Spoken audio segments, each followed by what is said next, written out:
UK consumer confidence bounced back sharply in August despite fears of a double-dip recession and further government spending cuts. It's the first time in 5 months that the public's shown confidence in the economy, as Edward Barron reports. It looks like we're all becoming that bit less cautious about spending our money. The Consumer Confidence Index, which measures how optimistic we feel about the economy, increased by 4 points this month. This is an encouraging sign. However, let's put this in perspective. We were at a very, very low ebb last year, and these figures are showing a slight improvement from this very low ebb indeed. Uncertainty over the economic recovery has weighed heavily on the consumer mood, as has the prospect of severe government spending cuts later this year. And this morning it's reported the Chancellor himself will lead the way in reducing spending, with plans to cut staff numbers by a quarter at his own department. But according to analysis in The Banker magazine, the Treasury's coffers could get an unexpected boost from the government's holdings in bailed-out British banks. These banks are regenerating faster than Doctor Who in terms of the amount of money that they'll be making. We own big shareholdings in these, and these companies will be worth an awful lot more. My only concern is they actually hand them back to shareholders too soon. If equity prices rise as expected over the next 5 years, the government could reap almost £30 billion from the banks. That's enough to fund the UK's primary schools for a year. In the last hour, work has begun to drill a rescue shaft to save the 33 Chilean miners trapped underground. Engineers have assembled a special drill capable of making the 700-metre excavation. Once finished, it's hoped a cage can be lowered down so the miners can be hauled to safety one by one. Scientists at the United Nations have been accused of over-exaggerating evidence to support climate change. The Intergovernmental Panel on Climate Change has faced criticism in the past for errors in its climate change predictions. These included claims that all Himalayan glaciers would disappear within 25 years because of global warming. Now, an independent review has advised the group to ensure all future assessments are based on scientific fact. Millions of people approaching retirement are facing the worst pensions payouts since records began. Research by Moneyfacts found that while people are investing the same amounts into their pensions funds, they face the dire prospect of getting about half the income they would have received 15 years ago. And the drop in payouts is being blamed on several of the major firms cutting their annuity rates last month.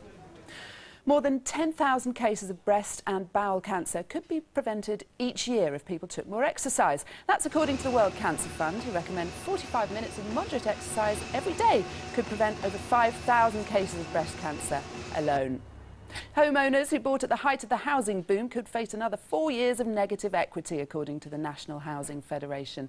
It's forecasting that over 1 million people who bought at the peak of the market in 2007, they'll have to wait till 2014 before they recover what they paid. The report also predicts a further drop in house prices in the next 12 months, saying only the rich, the well-paid or those with generous parents have a chance of getting a foot on today's property ladder. A nasty surprise is waiting for some holidaymakers due to fly home to Stansted over the next few days. They'll be coming back to this, the result of a fire in one of the airport's long-term car parks. More than 24 cars were involved in the blaze, thought to have been started by an electrical fault in one of the vehicles. It was so fierce, it took 25 firemen over an hour to put these flames out, and they're warning insurance payouts for the damage could top £250,000.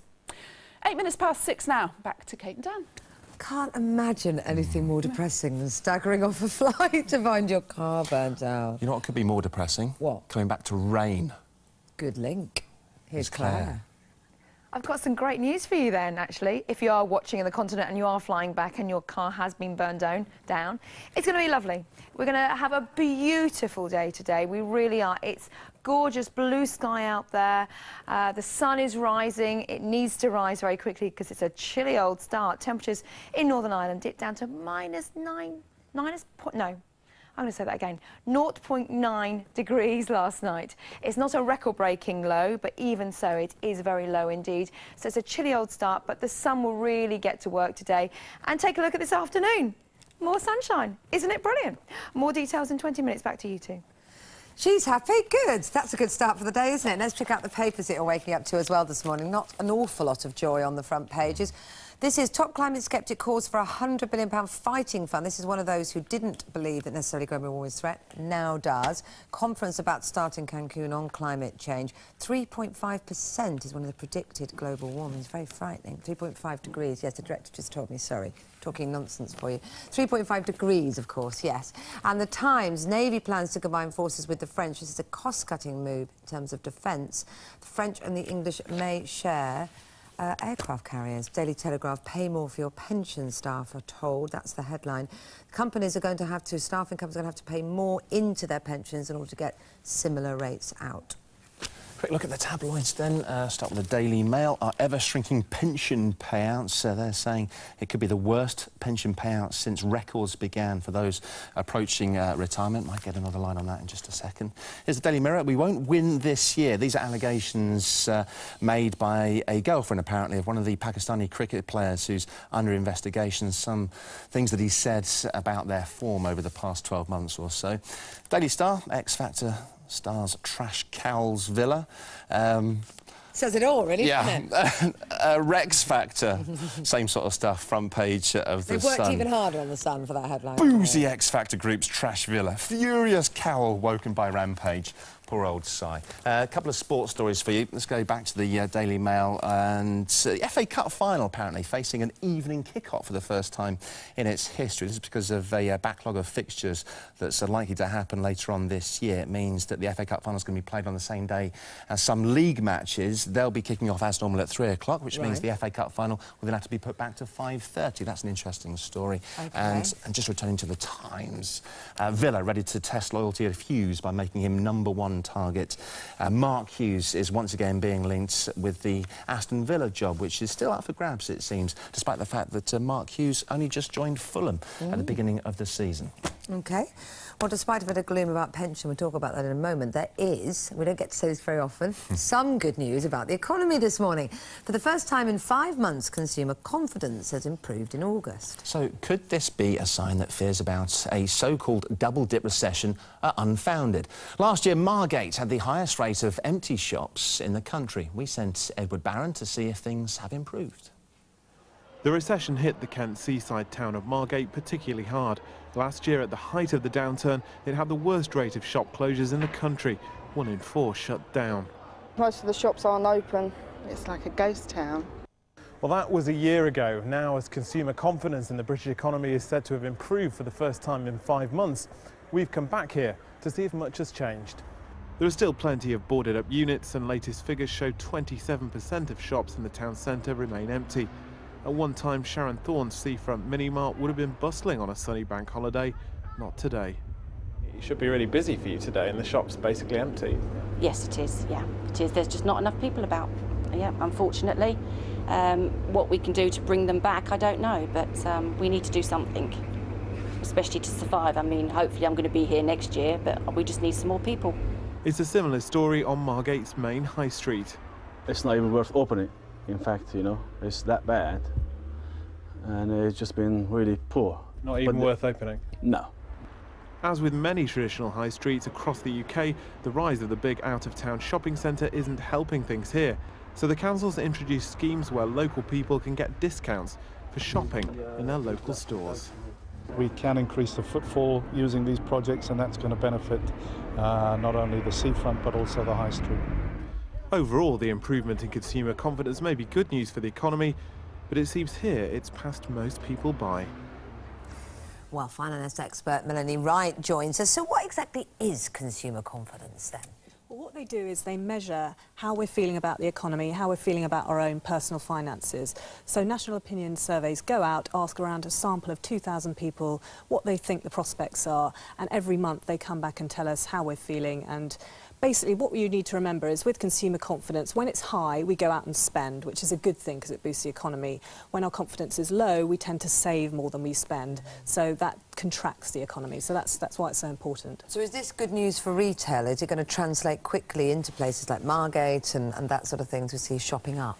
Well, in theory, it's good news, but I think we have to bear in mind it's the first increase we've seen for 5 months in consumer confidence, and it's only the first monthly increase during that time. So I think we need to see a few months of sustained consumer confidence increases for it to actually translate into better better prospects for shopkeepers. And not good news, you know, we're still getting headlines that says pay more for your pension, staff told, biggest payouts on pensions, least return, that kind of thing. That's not going to feel good, is it? No, I think it's really depressing times. We've got annuity rates. Annuity is basically an income for life which you use to buy your pension with. And why are they so bad, by the way? Well, so that's a very complex sort of economic... No, it's to do with gilt yields, and basically annuity rates are very low. So when you use your pension fund to buy an income, you get lower, much less than you would have a few years ago, which is very depressing. I think the key point to remember with pensions is to diversify. You don't have to put all your money into a pension. You do get very good tax relief on pensions, but you can spread your risk and put money into ISAs, savings, stocks and shares, pensions. So I think that's one way to help lessen the doom and gloom about pensions. How are you feeling about it? Are you as gloomy as some others, or are you quite confident about I think what this the is future holds? good news, that the consumer confidence is improving. I have to say I'm greeting it slightly cautiously. Right. Like I said, I'd like to see a few months of people out there spending still, and I'm afraid, I think with the prospect of interest rate rises on the cards over the next few months or years, that's something that's going to knock confidence again. And we've got the VAT increase in January, so I'm not overly optimistic at this time. So green jacket, but not confident about green shoots. Hedging your bets. Wow. Hedging your bets. Hedging your bets. Thanks, Melanie. Thanks very much indeed. What do you mean, wow? That was brilliant. Thank you. Nice link. There you go. Nice Should I go now? Yeah, thanks for your efforts. Now then, the Gurkhas have fought alongside British soldiers for nearly 200 years, but now one of Britain's most famous army regiments could be sacrificed under drastic defence cuts. Here's Gargi Patel. After 31 years' service as a Gurkha soldier, Major Tikendra Devan now helps others with welfare advice. For many like him, the brigade stands for 2 centuries of trust, loyalty and a unique bond. Suggestions of disbanding the 3,500-strong force are shocking and immensely sad. It is like when you need them, use them, and when you don't, just kick them out. I mean, that's the sort of attitude it seems some people are voicing. I found it very hard to believe, because after 200 years, you can just shake hands and say goodbye. The Gurkhas from Nepal have been part of the British Army since 1815. Almost 250,000 served during 2 world wars, many earning bravery awards. They've been in conflicts from East Timor and Sierra Leone to Bosnia and Afghanistan. Regarded as among the finest and most feared soldiers in the world, they've been honoured by royals. Prince Harry trained with the Gurkha Rifles. Considered one of the cheapest regiments to run, their high-profile campaign for pension rights could ironically now make them more expensive and a target for cuts to help fund new Trident submarines. The political battle involving actress Joanna Lumley was supported by David Cameron and Nick Clegg. Now the coalition leaders have been accused of an appalling betrayal. Well, joined now by Conservative MP and former Army officer Patrick Mercer. Morning to you, Mr Mercer. Thanks Hello, so much Dan. Good morning. for coming in. So you're the source that was widely quoted as saying that the Gurkhas will be the first to go under these military cuts. How sure are you, and why? Everything is in a melting pot at the moment, and the big equation really is whether we're going to sacrifice equipment or manpower in the forthcoming defence cuts. But there are going to have to be rationalisations in the way that we spend our defence money. Now, if manpower is going to be cut, the trouble with the Gurkhas is that in the past, despite their fantastic fighting record, they have been a lot cheaper to run than the equivalent British regiment. And, of course, they've always been plentiful. But because of the various changes in their pay, their allowances, their pensions, etc., that means they're just as expensive as a British soldier to run. And, of course, British recruiting is really very healthy at the moment. So the 2 unique selling points, if you like, of the Gurkha, relative cheapness and relative availability, both currently are not quite as relevant as they were. And how do you personally feel about that? I'm appalled. The idea that any manpower, particularly combat manpower, let's bear in mind, these are 2 fighting battalions. They're not computer operators or cooks or bottle washers. These are people who literally close with and kill the enemy, and they've been extremely successful in Afghanistan. But the same applies to all the combat arms of the army. If you cut manpower at the moment, that would be a great mistake, in my view. So you're a Conservative MP, David Cameron standing there alongside Joanna Lumley, cheering the fact that there appeared to be justice at last for the Gurkhas. Are you betraying them now? Kate, it's difficult. Defence cuts have got to be made. Now, where is the axe going to fall? Where's the cookery going to fall in this particular case, clearly? I don't think it's a betrayal so much as the fact that any manpower that we get rid of at the moment, particularly with a shooting war going on in Afghanistan, I think will be a grave mistake. So you have to betray someone? Well, there are going to be losses, but let's not think so much about the combat power. Let's think about trying to rationalise other parts of the defence establishment. Why, for instance, are the 5 massive headquarters running actually what are pretty modest fighting forces?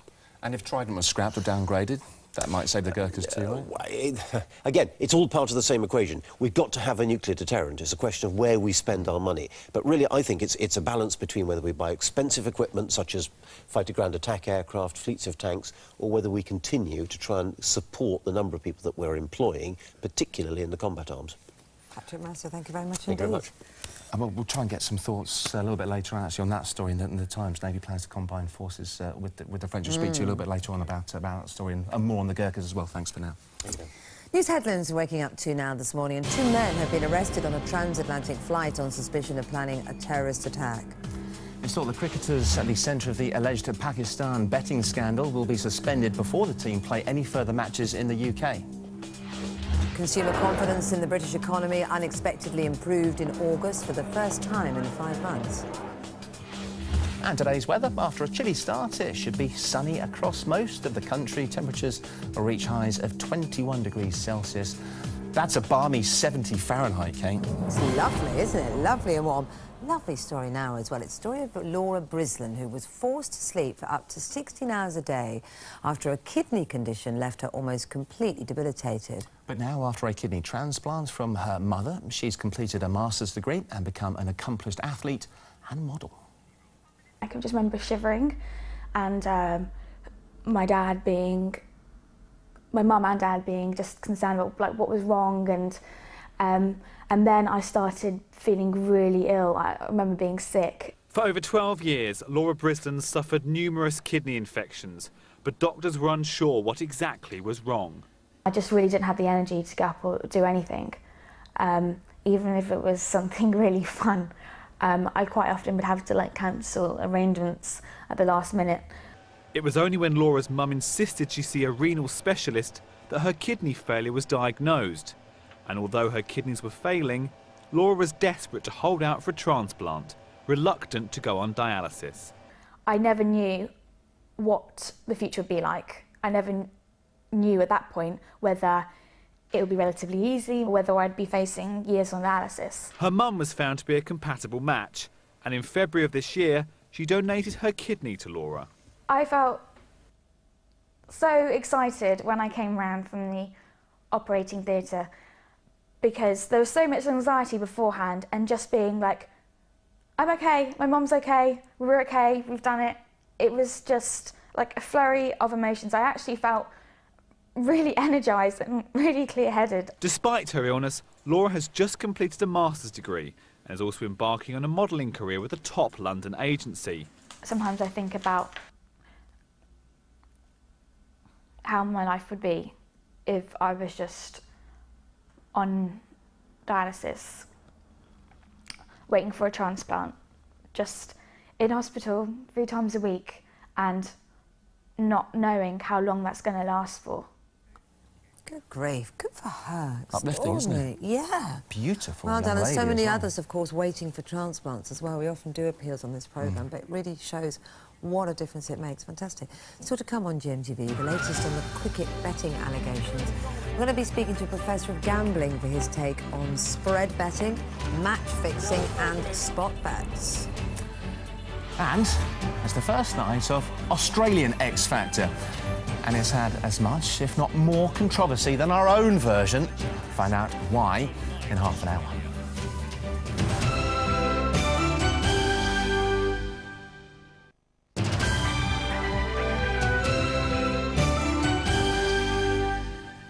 Morning, 25 minutes past 6. Let's have a look at the sport. We'll start with cricket. The International Cricket Council president has said Pakistan's tour of England will continue, despite reports in the papers this morning that the players questioned could face suspension before the one-day matches start on Thursday. 4 players have also been questioned by police following allegations that some had been bribed to fix incidents during the recent 4th test against England. Now to tennis, and it was a good start for the Brits ahead of Andy Murray's US Open campaign. Elena Baltacha got off to a flying start, beating Petra Martic, Britain's #1, swiftly completing a 6-2, 6-2 win. She'll play 27th seed Petra Kvitova next, and Kyothobong, the British #2, plays today. Elsewhere, Roger Federer already showing devastating form as he beat Brian Dabul. How about that for a shot? Spectacular winner through the legs in the third set. He won comfortably 6-1, 6-4, 6-2 and faces Andreas Beck in the second round, looking for a 6th title in New York. Defending champion Kim Clijsters overcame a minor scare to beat Greta Arn. The second seed rattled through the first set in 18 minutes, but she was 4 down in the second before she got things going there. She eventually took it 7-5. And two-time champion Venus Williams also won in straight sets. She beat Roberta Vinci 6-4, 6-1 in the night session. Showed little sign of rustiness following her recent knee injury. She'll play Canadian qualifier Rebecca Marino for a place in the third round. And she's, I think, probably the favourite for the title now, given the fact that her sister Serena is not taking part. OK, brilliant. Hurt her foot. Claire's just snuck in, look. Hi. Really, Claire's Hi. lovely to have you. Oh, what have you got to tell us? Well, it's been a very quiet hurricane season so far, but Hurricane Earl's a bit of a beast. It's lurking in the Caribbean, it's clipped the Virgin Isles, it's going to go to Turks and Caicos, and it's actually now been upgraded to a Category 4, which means sustained winds of 135 miles an hour. Wow. So that's pretty potent, 4 to 8 inches of rain. Will it cause damage? Oh, huge damage, flash floods and mudslides as well. Everyone's very worried in that area. The issue is, once it clears that area, it's actually going to be moving up the east coast of America. So it's likely to just clip the Carolinas by around local time 8 o'clock on Thursday evening before it moves further north. How does Category 4 compare to some of the other biggies? Well, it is a potent... I mean, it only goes up to Category 5. Oh, right. Katrina was a 5. Gosh, so 4 is... that tells you, doesn't it? Yes, it does. So, devastating effects. We're going to keep a keen eye on it here. There's Tropical Storm Fiona lurking in the wings as well, which is moving in. I don't think it's going to be as bad. Even so, they can produce a lot of rain. So we're keeping an eye on that as well, particularly if people are heading over to the Caribbean for a holiday. Sorry. Is this all to make us feel a little bit better about our weather? Yes, let's talk about our weather. Our graphics aren't really working at the moment, so I'm just going to have a quick chat with these guys about it. Oh, brilliant. Yes. Where's the fuzzy felt we used to have in situations like this, when you can put them on a board? Well, should we take a look at things? What you've done. What I've done. This is what you prepared.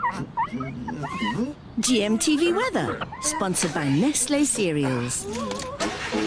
Proudly waving the banner for whole grain. I'm really sorry, but I haven't really prepared anything earlier apart from what is in my head, and I'm talking pictures. And what I'm draw some symbols. Yes, please do. Okay. Whilst Kate is doing something like that, I will tell you what's happening today.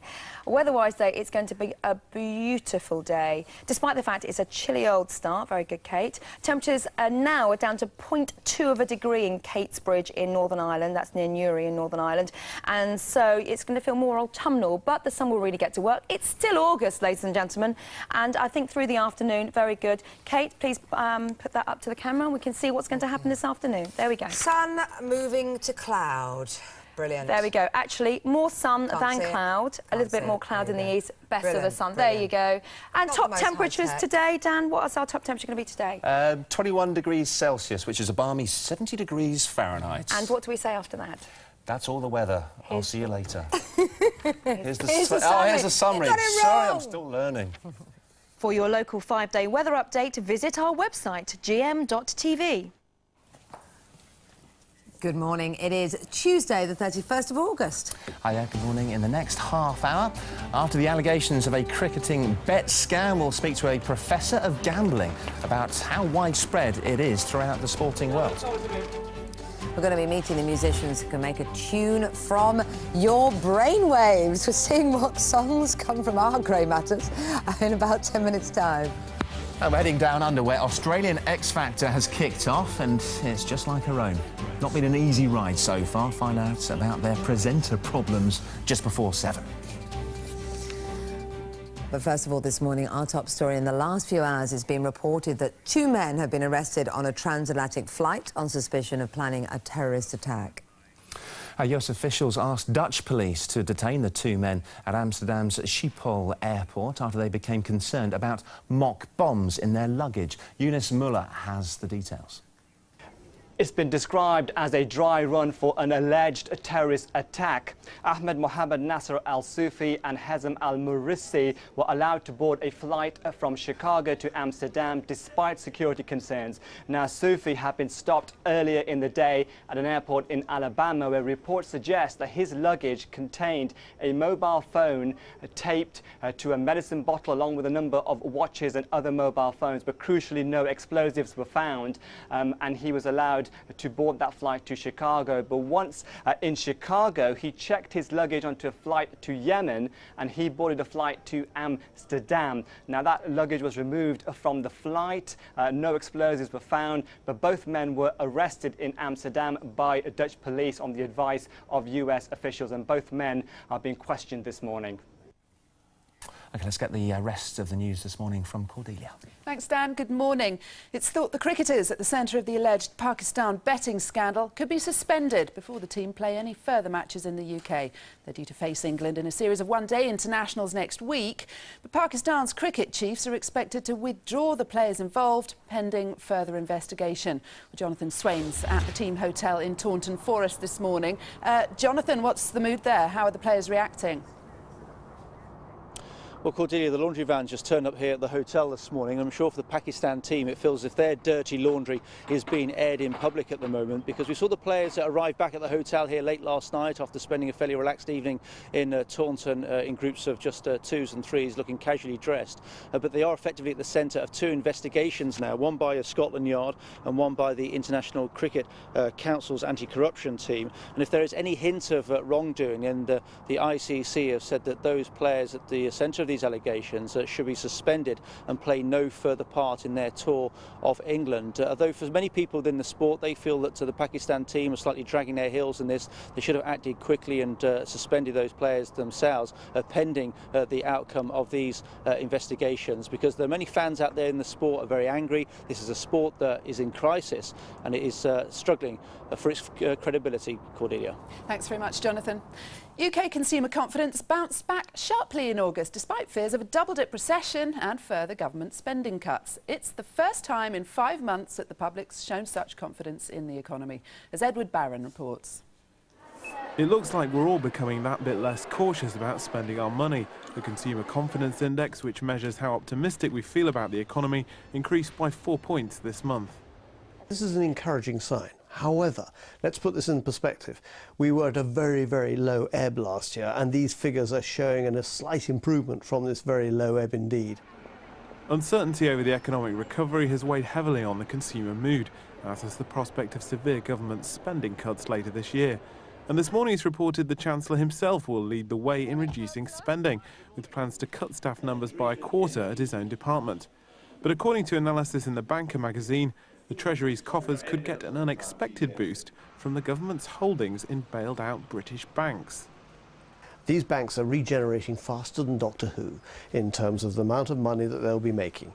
We own big shareholdings in these, and these companies will be worth an awful lot more. My only concern is they actually hand them back to shareholders too soon. If equity prices rise as expected over the next 5 years, the government could reap almost £30 billion from the banks. That's enough to fund the UK's primary schools for a year. One of Britain's most famous army regiments could be axed to make urgent savings in the Ministry of Defence budget. One former military chief has warned that the Gurkha regiment, who fought alongside British troops for 200 years, could be sacrificed to balance the books, as Gargi Patel reports. For soldiers like Tikendra Devan, the Gurkha Brigade stands for 2 centuries of loyalty to the British Army. Retired after 31 years' service, Major Devan says they're still treated as second-class citizens, and disbanding the Gurkhas would be adding insult to injury. It is like when you need them, use them, and when you don't, just kick them out. I mean, that's the sort of attitude it seems some people are voicing. I found it very hard to believe, because after 200 years, you can just shake hands and say goodbye. For years, the Gurkhas were considered one of the cheapest regiments to run. But since their high-profile campaign involving actress Joanna Lumley, they won new pension rights. Experts say, ironically, it could make them more expensive and a target for cutbacks by the Ministry of Defence to fund new Trident submarines. The MOD has said tough decisions will need to be made, but campaigners say getting rid of the unique 3,500-strong force would be an appalling betrayal by the government. In the last hour, work has begun to drill a rescue shaft to save the 33 Chilean miners trapped underground. Engineers have assembled a special drill capable of making the 700-metre excavation. Once finished, it's hoped a cage can be lowered down so the miners can be hauled to safety one by one. Millions of people approaching retirement are facing the worst pensions payouts since records began. Research by Moneyfacts found that while people are investing the same amounts into their pensions funds, they face the dire prospect of getting about half the income they would have received 15 years ago. And the drop in payouts is being blamed on several of the major firms cutting their annuity rates last month. A nasty surprise is awaiting some people returning to Stansted Airport over the next few days. They'll be coming back to this.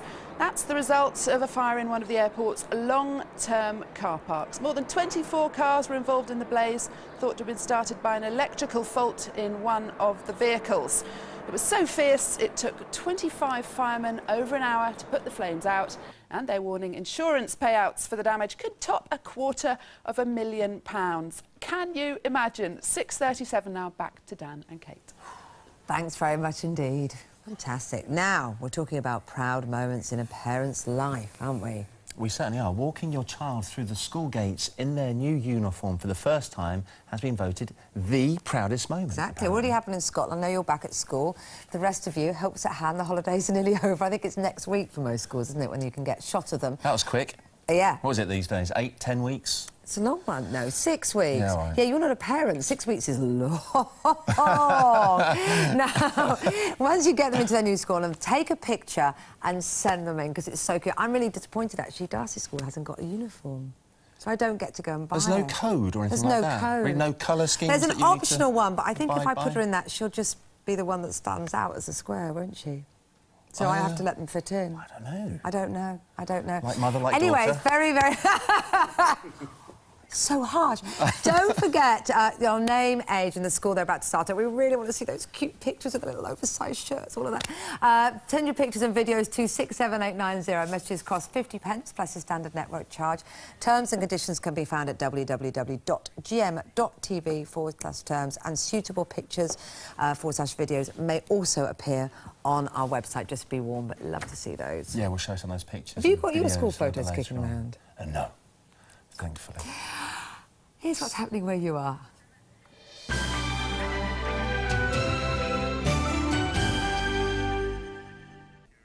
Thanks, Kate. Good morning. The top stories here in the northwest today. Bolton boxer Amir Khan is heading to Pakistan today to help raise awareness about the millions of people affected by the floods. He's travelling with the charity Oxfam. Amir will spend several days in the region. Millions of people have been left homeless by the rising waters. Investigations underway after a couple from Lancashire were killed in a crash in the Scottish Highlands. It happened close to Dalwhinnie yesterday morning. 54-year-old Peter Corris and his 53-year-old wife Jacqueline from Leyland were killed when their motorbike hit a car. The arrival of the world's largest passenger plane in Manchester is being seen as a huge boost to business. The double-decked A380, which can carry more than 500 people, will land at Manchester Airport for the first time tomorrow.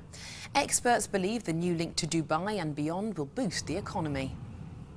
It demonstrates the confidence of a major global business in our part of the world.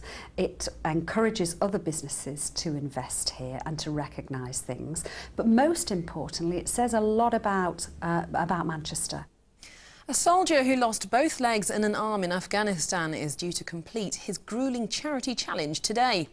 Andy Reid from St Helens has spent the last 4 days riding his specially adapted trike all the way from Land's End to John O'Groats. After completing the 600-mile journey, he's hoping to raise £25,000 for Help for Heroes.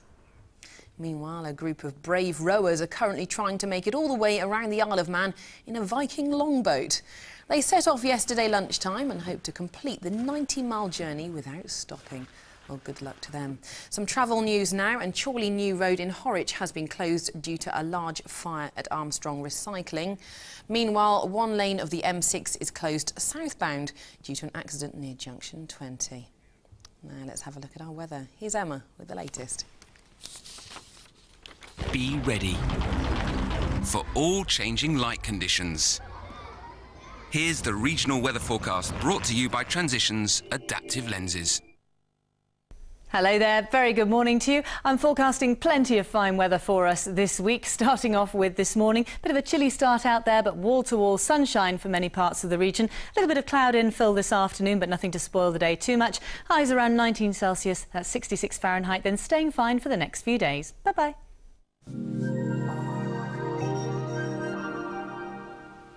I'm back in about half an hour. First, though, it's back to Dan and Kate in London. Bye-bye for now.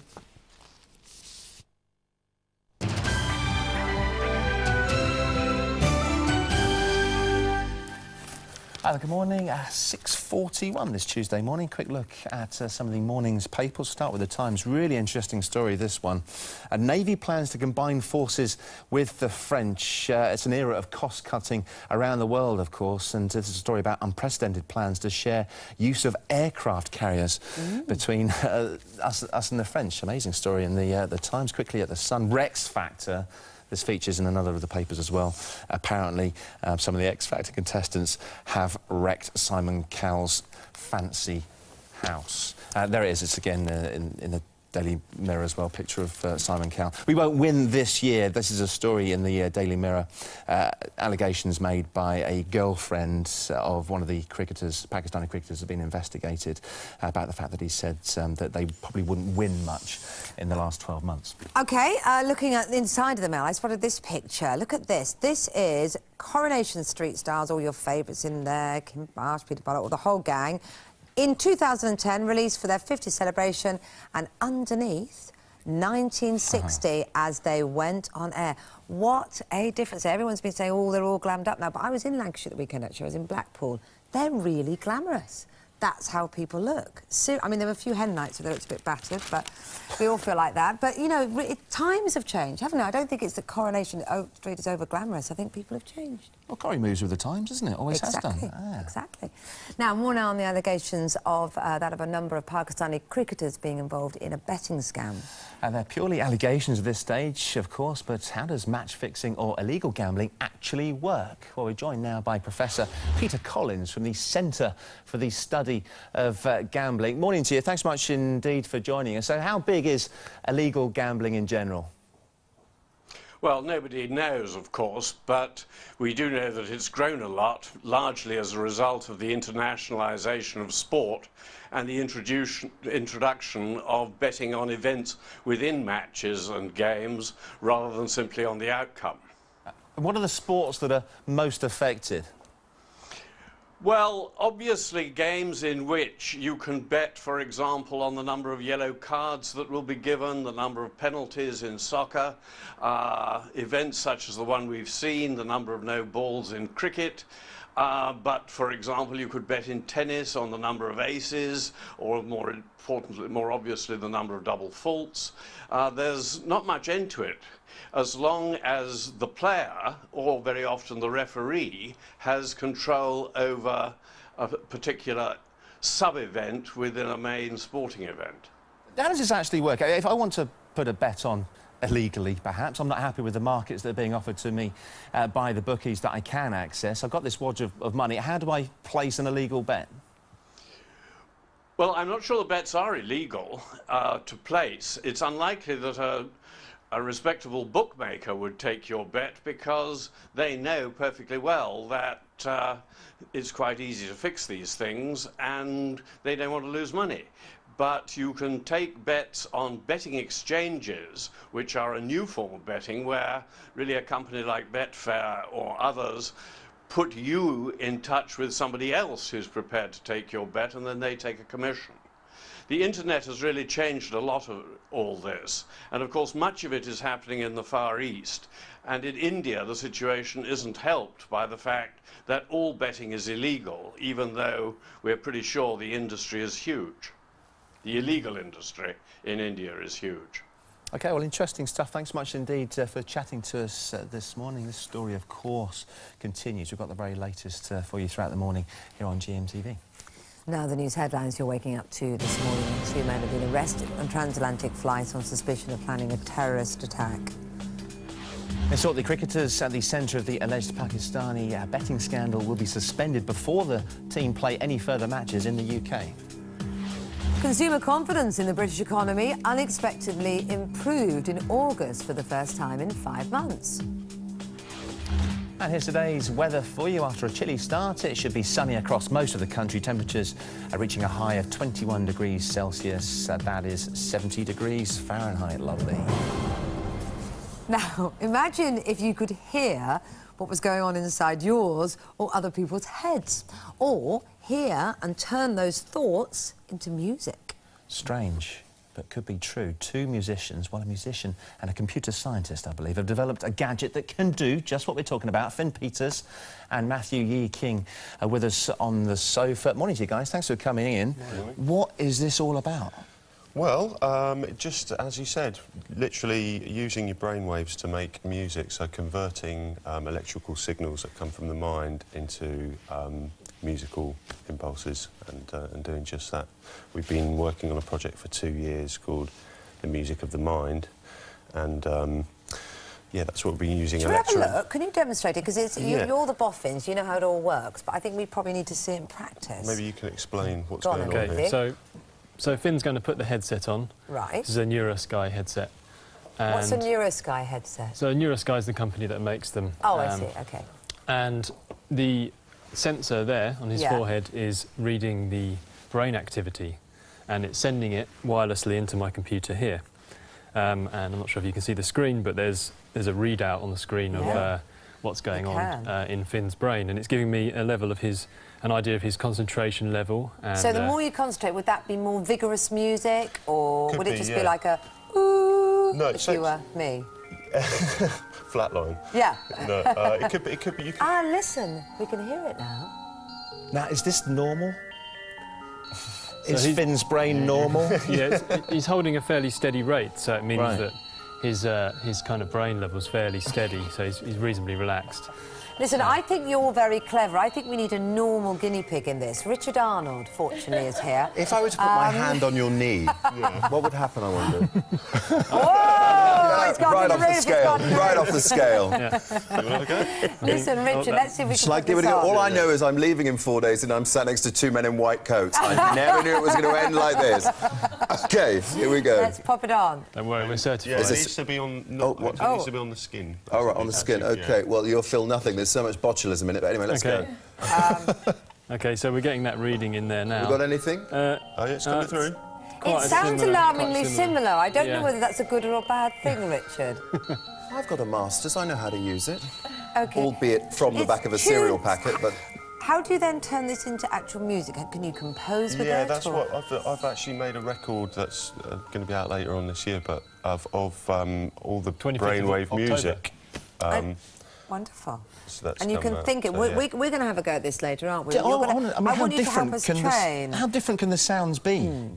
Yeah, but it depends. It's all about mapping the different ways that you map the brainwaves. So that's what we've been working on for the last couple of years, and it's like how you map the brainwaves. So. Finn, I tell you what, give us some intensive training during this break, and we'll see if later we can have a crack. Fantastic. Nice to see all of you this morning. Thanks very much indeed.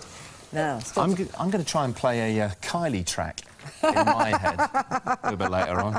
We'll go off the scale. Just think about Kylie. Still to come on GMTV. I do. Is the end in sight for the Gurkhas? Checking out reports that the British fighting force could be a victim of government cuts. And looking at the Australian X Factor, where the X is the presenter. Find out why with Richard in a few moments. But first, do you fancy becoming stupidly popular with your mates by taking them on a trip to the Gambia? Well, this week's competition prize is a 2-week holiday there for up to 6 people. You're going to have a lot of friends. Here's Anna Williamson. Good morning from Africa. Now look at this. I'm in the Gambia on the Atlantic coast, and as you can see, it's absolutely gorgeous. And we're giving you the chance to come and enjoy it yourself. You'll be staying at the Coco Ocean Resort and Spa for 2 weeks. The holiday is for up to 6 people, and you'll be staying in beach houses, all courtesy of the Gambia Experience. You'll also get £5,000 to spend on whatever you fancy. To be in with a chance of winning, complete the following phrase. Come rain or A, shine, B, twinkle, C, glow. To enter, call 090 49 59 6000. Calls cost £1 from BT landlines. Other networks may be higher and calls from mobiles considerably more. Or text A, B or C to 64499. Text costs £1 and one standard network rate message. Or enter at gm.tv. Entrants must be 18 or over. Lines close at midday this Friday. Entries made after closing time won't be counted but may still be charged. Holiday dates may be restricted. Competition terms and conditions and winners are at gm.tv/terms.